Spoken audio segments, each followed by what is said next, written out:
Okay, part 10 of our series on affirmations. This one is about trust, and it's not about trust me, I'm a trader. It's about trusting yourself.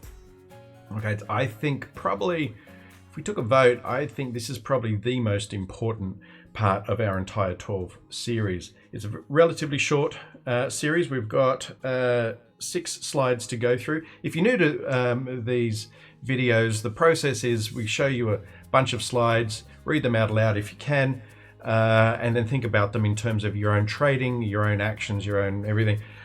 This one is, I think, really important. I'm going to go over an interesting point at the end, so hang around for that. Relatively short, each slide's 10 seconds, so we've got about a minute here coming up of our affirmations. So enjoy and hang around for the end too.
All right.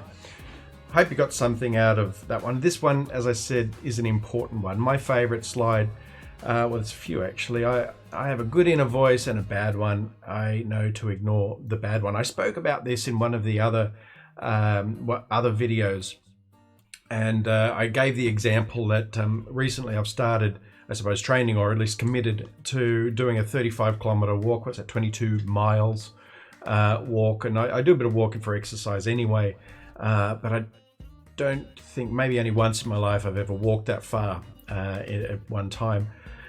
So I started training last weekend.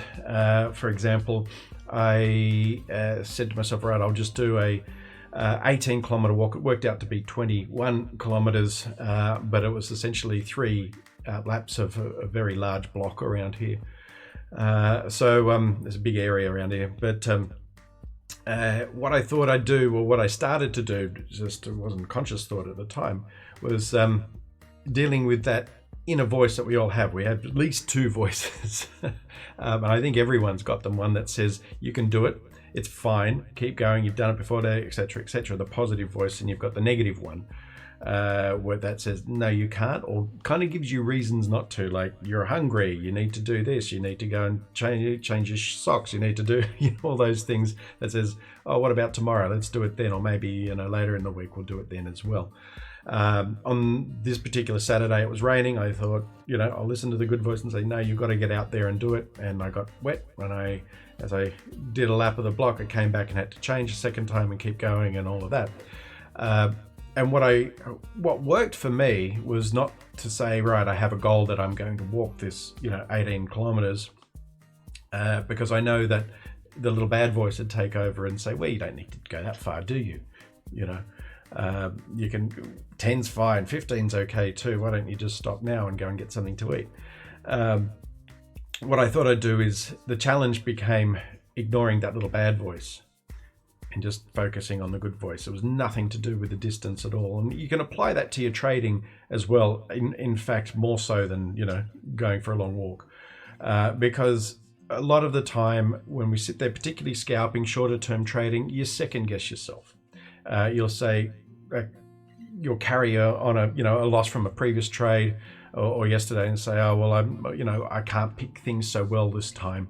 I'm not, I'm not in the zone, etc., etc., etc. A lot of ways to come, to get around this is to build your confidence in yourself and your trading by way of, doing proper research, making sure that you do enough reading, having your plan in place, keeping a good trading journal. All these things go towards building that confidence in yourself and that trust, so that you can still, learn to ignore the little bad voice and go with the good voice. You'll always have that little bad voice.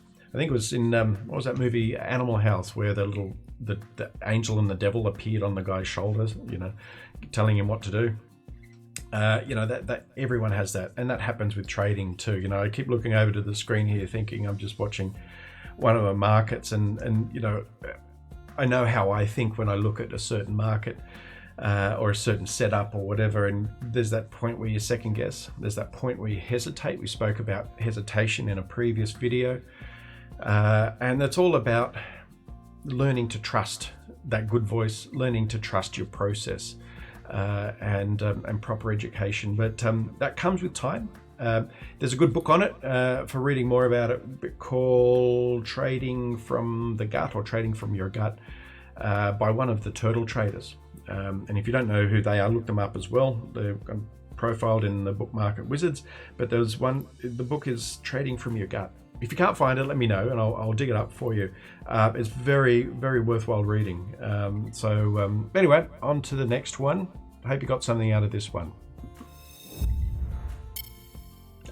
Now, before you go, please subscribe to these videos, click the bell, do all that kind of stuff. And check out my site, tradearian.com, a combination of trader, radar, and contrarian. Tradearian.com, where you can sign up for my free newsletter. I send out once a month or so, just to let you know when I do something new here. And also take a look at my site, masterclasstrader.com. There's a link on Tradearian, or just go to masterclasstrader.com and check out the specials page and see what current specials I have on my masterclasses on short-term trading and some long-term spread trading as well. It's all good stuff, of course. All right, until next time, see you later.